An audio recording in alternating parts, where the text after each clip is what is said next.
Hi, I'm Gabriel from GabrielSeanWallace.com, and in this video I'm going to talk about how to keep a dream diary. Alright, a dream diary like this one.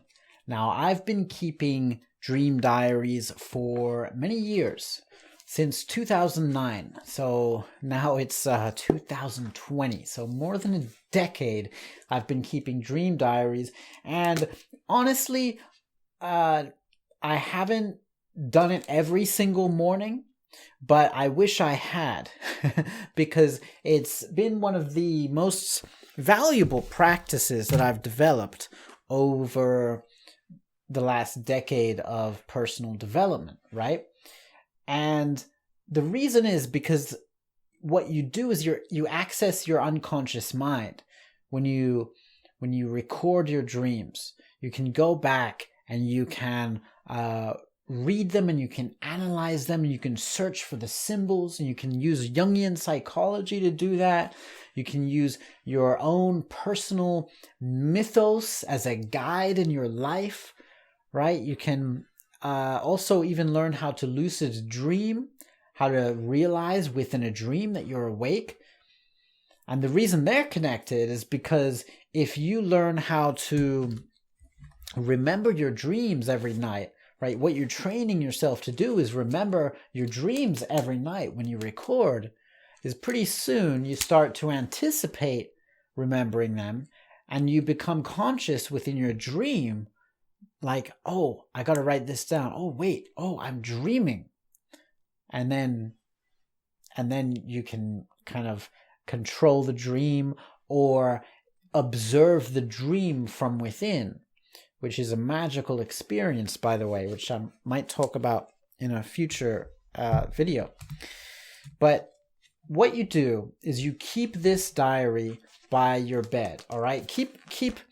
Don't try and write them on a computer, because then if you rely on your computer speed, then it might be too late by the time you turn on your computer or your phone or whatever, right? Use a written journal. And there's another reason for that as well. And that is this pen, right? I recommend you using a colored pen, so that one color, I use blue for waking up and recording the dream itself. And then later on, it can be weeks later, but later on, use a red pen or use another color to go back and find commonalities between the dreams and symbols, and try to trace what the dream was communicating to you at that point in your life, right? And how it may have affected your decisions in conscious waking life.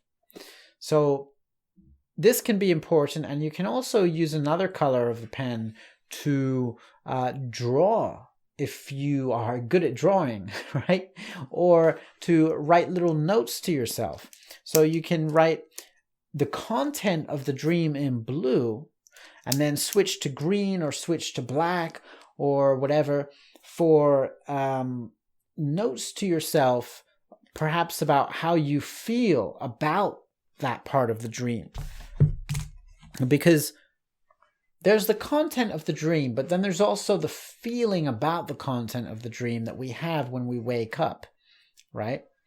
So you can immediately, I recommend you do this very first thing when you wake up. You wake up, turn on a light, and immediately write down your dream, because you'd be surprised how quickly they go. They vanish, they slip away so fast, right? So write it down as quick as you can. The mood of the dream, the actual content, the feelings, the characters in the dream, whether you were in the dream as in you can see yourself, or whether it was a first-person dream, you're looking out through your eyes, or perhaps you're not even in the dream at all. That's rare, but does happen. There's no wrong way to record the dream, right? You can record the dream in whatever way suits you, and you'll get a feel for it after a while, how to do this. Just don't judge yourself as you do it. There's no filter here. Okay, so if something really weird happens in the dream and you're thinking like, oh, maybe I shouldn't write this down, write it down. And the key is to never, ever, under any circumstances, show anyone your dream diary. All right? I'm never going to show anyone this, because the moment I do will be the moment I start filtering what I write. Okay? You don't want to make the mistake of showing someone, and then when you wake up after a dream, you start thinking, well, I don't want that person, if I ever showed this to them again, or they know, they know that they can read it because I've given them permission in the past. I don't want them to read this, so I'm going to filter that part out. No, you can't do that, because it's very important to get everything down, because it's part of your unconscious mind. And part of your unconscious mind, you want to communicate with that as clearly and as transparently as possible, so that you are a whole individual, so that your whole self is communicating with itself. If you leave a part out, you're going to be in some kind of conflict, right? Okay. And one more tip: when you're analyzing your dreams, when it comes to the analysis part, try to avoid a kind of congratulatory approach. Try to avoid the interpretation of congratulating yourself or saying that someone else is wrong and then you're right. Okay, this is all about a communication that is bubbling up from your unconscious with solutions on how to change, or solutions on how to rise above certain issues and challenges in your life. Okay, it's a communication that's happening here with these dreams.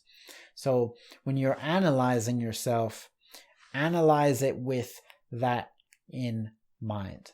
All right, I hope that is clear, how to keep a dream diary. And if you're not keeping a dream diary yet, then I hope that this can inspire you to begin.